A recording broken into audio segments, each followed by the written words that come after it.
You're now listening to All Hog Sports, covering all Arkansas Razorback sports, such as football, basketball, baseball, and much more. Now, here's your host for today's show, Sam Stimson. Now, the Hogs are moving on to the round of 32. Last night, they beat Vermont 75-71. It was a close game for much of it, as most March Madness games are like that. Arkansas had the lead for the majority of the game, especially towards the end. They kind of took away a little bit of a run and then kept the lead for the rest of the game. Arkansas did not cover the 5, but they did win by 4, and they will face New Mexico State in the next round, and I'll talk about that here in a second.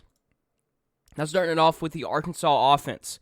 Stanley Umude, man, he's been incredibly efficient for this Arkansas Razorback team, especially within the last 5 or 6 games. I haven't seen a player play at the level that he has recently going into March. There's not many guys out there that are playing like him. 6 out of 11 from the floor, 3 for 4 from 3, and then 6 out of 6 from the line. And then you look at the points, 21 there, 9 rebounds. He was 1 away from a double-double.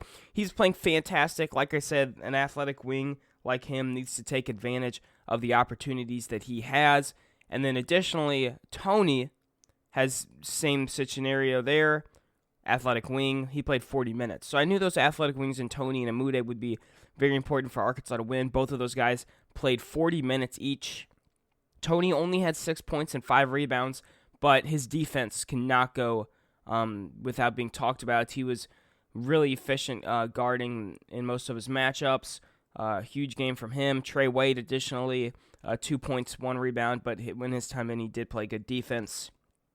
Jaylin Williams for Arkansas picked up a double-double, 13 points, 10 rebounds. He was 4 out of 10 from the floor, 1 out of 4 from 3. He played 33 minutes.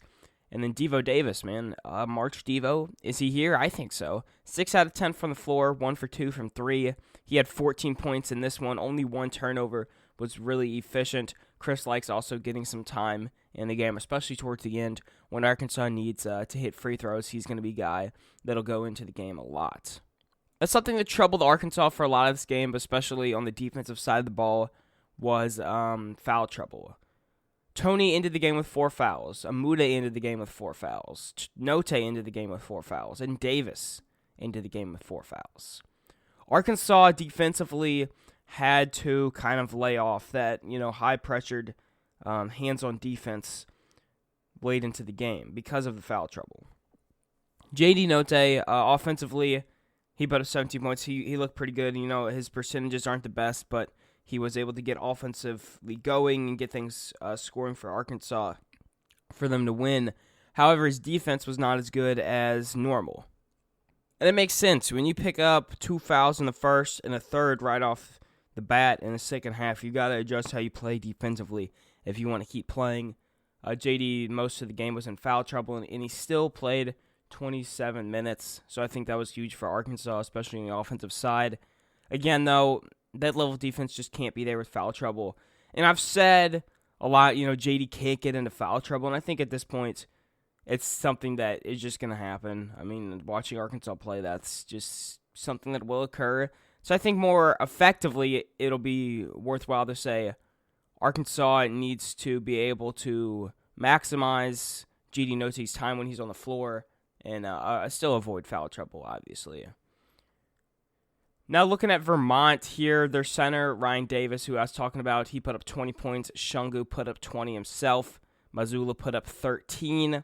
From 3, Vermont was 9 out of 24. Vermont, very well-coached team. They took a lot of smart shots. If you watch the way that they played, they really spaced the floor well and made smart decisions like going up for layups, 3 points, things like that. Arkansas left a lot of layups kind of unguarded at times, especially later into the game, which I know can drive people nuts, but they were guarding that three-pointer and the perimeter more than anything. 9 out of 24, obviously higher than Arkansas' season average guarding from 3, but Vermont, one of the better three-point shooting teams within the country. Vermont was 10 out of 17 from the line, which was very huge for Arkansas because that hurt them a lot. Arkansas out-rebounded Vermont by 7. Huge games, like I said, from Williams and Umude. Overall, Arkansas shot 42.9% from the floor, 33.3% from 3. That's about average for Arkansas. 80% from the line, getting 20 points from the charity stripe was advantageous as always. I think the main thing you take away from this game, though, is obviously more experience for Arkansas in these close games, March Madness games. Arkansas hanging on for the win late into the game was huge, too. Obviously, Vermont was staying in it, but they never really took over the game and dominated it. Arkansas going forward, though, Note, obviously, stay out of foul trouble would be huge for Arkansas. And then Arkansas is going to continue to drive to the basket and get their points. You obviously have Umude, who likes to hit those the three-pointers, especially at like the top left part of the wing. Diva likes to shoot from there too. You want to score just at will, especially late into the game. Arkansas was able to do that. Main thing though is and still controlling the momentum and keeping your cool with the awful refs, I think, is huge. The officiating in this game was so poor. I hate to say it was one way or the other, but I really felt like it was towards Vermont. Late into the game, they had that travel call on JD, and I don't know if that's necessarily a call that was wrong, but then they come around the other side, and Sullivan takes like 4 or 5 steps, and they just let him walk like that. It's frustrating, especially as a player on the court when the other team is, not getting the same calls you do. And then late into the game, it felt like Arkansas couldn't guard the paint without getting a whistle and them going to the line. Luckily, Vermont didn't shoot well for the line, so it turned out all right. But as you can see, Arkansas left some layup opportunities there. Again, though, not letting the refs, affect your mojo, your momentum was huge. Arkansas getting a win, though, 75-71, moving on to the round of 32. A 12-5 game in this region was the New Mexico State Aggies and the Yukon Huskies. New Mexico State ended up getting the upset, 70-63. New Mexico State, led by Teddy Allen, was insanely efficient. You look at New Mexico State's roster, nobody had double digits except for one guy, Teddy Allen. Rice was close with 9 points, but Teddy Allen had 37 points. 10 out of 24 from the floor. 4 out of 7 from three-pointer land. 13 out of 13 from the charity stripe. New Mexico State didn't shoot any free throws besides Teddy Allen. Number one thing for Arkansas to beat New Mexico State is to stop Teddy Allen. And luckily, Arkansas has one of the best defensive players in the nation, and Audice Toney, a 6'6 wing, who will match up against Teddy Allen. Allen running shooting forward 76% of the time per KenPom. For New Mexico State, he's 6'6", 212.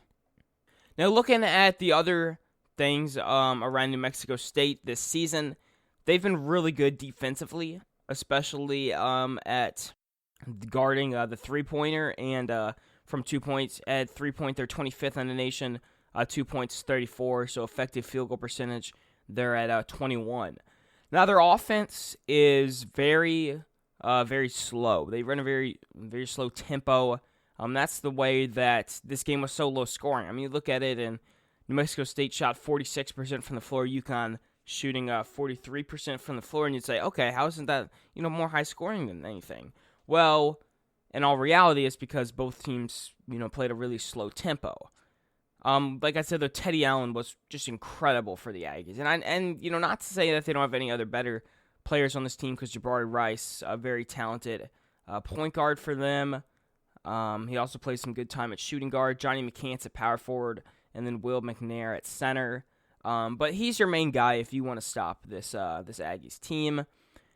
They had 12 assists and 11 turnovers.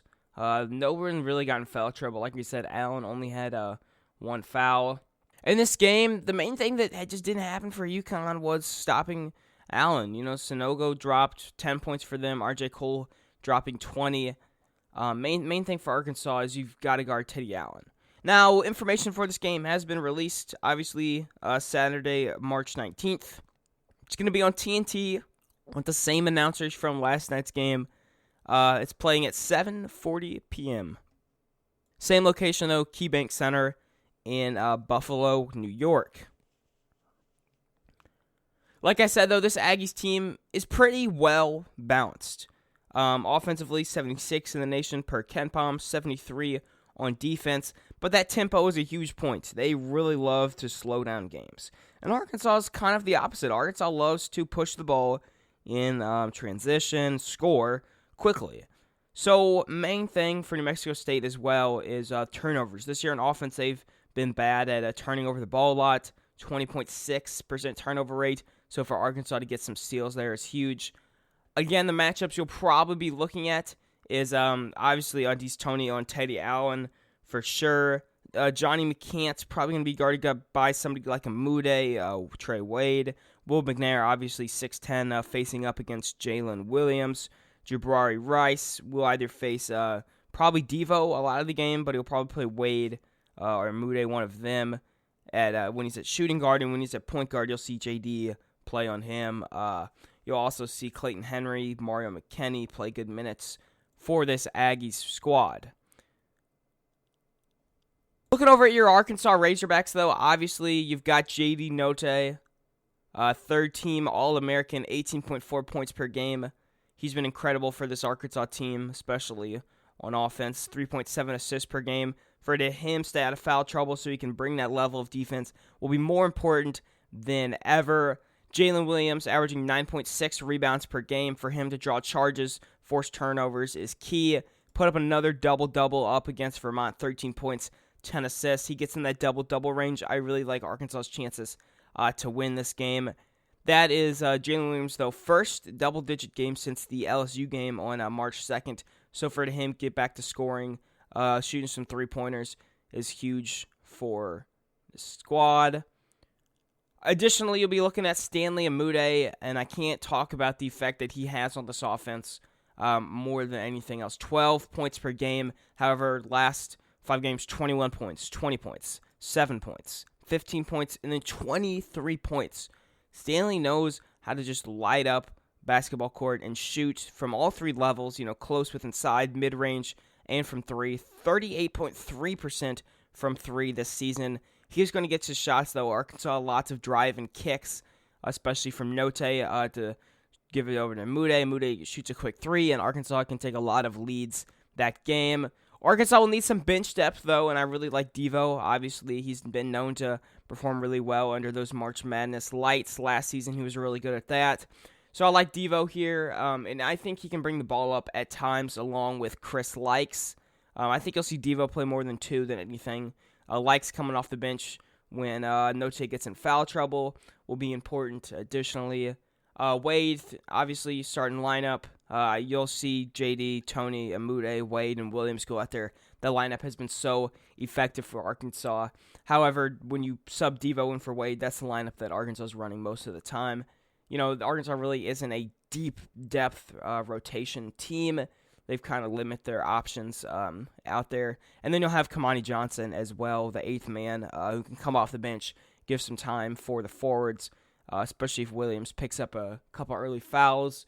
With Williams and his charge block thing, that may happen, but I don't think it'll be too much of a concern. Now, my prediction for this game, I think Arkansas wins 76-72. Main thing for Arkansas is limit Teddy Allen. There is not going to be an option for Arkansas to stop him. He's just too talented. They've got a lot of options around him, though, like Jabari Rice, a talented scorer, point guard for this team. But the main thing is just going to be stopping Teddy Allen. And I say that lightly because he's been crazy efficient this season and in the past in college basketball. Last season, for Nebraska, he averaged 16.5 points per game, and going back to his first season, I think it was 2018, he didn't really average that much, but he's been crazy efficient. His first season in college basketball was 2017 to 2018. So to say he's got some experience would be lightly. He's a very older type college basketball player, but Arkansas has guys like that too, JD, Umude, and such, but he's really helped this team win games, especially down the stretch here. The conference tournament and the WAC, And then looking at the UConn game most importantly,